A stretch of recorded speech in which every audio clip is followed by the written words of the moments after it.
Hi everyone, welcome back. In this lesson, we are going to look at how to edit a footprint in an EasyEDA PCB file.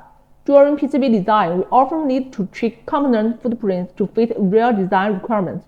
For example, adjusting pad size, moving silk screen labels, or changing shapes. Knowing how to edit a footprint gives you a lot more flexibility and precision in your design work. There are two main ways to do this. The first way is to select the footprint directly on the canvas. Right-click and choose Edit Footprint from the menu.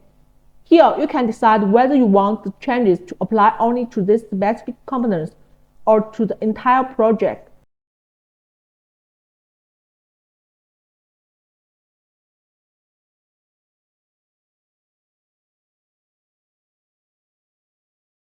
The second way is to go to the project panel at the bottom of the screen. Find the footprint you want to modify. Right-click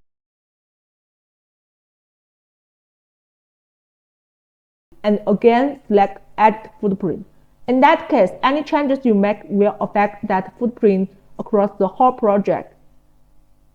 Either way, you enter the footprint editor, where you can adjust the structure, dimensions, or other parameters as needed. Once you're done, just save it, and the change will automatically update in your PCB design. Ensure the footprint adding feature lets you fine-tune your design with easy, ensuring every component fits perfectly with your board layout and manufacturing needs.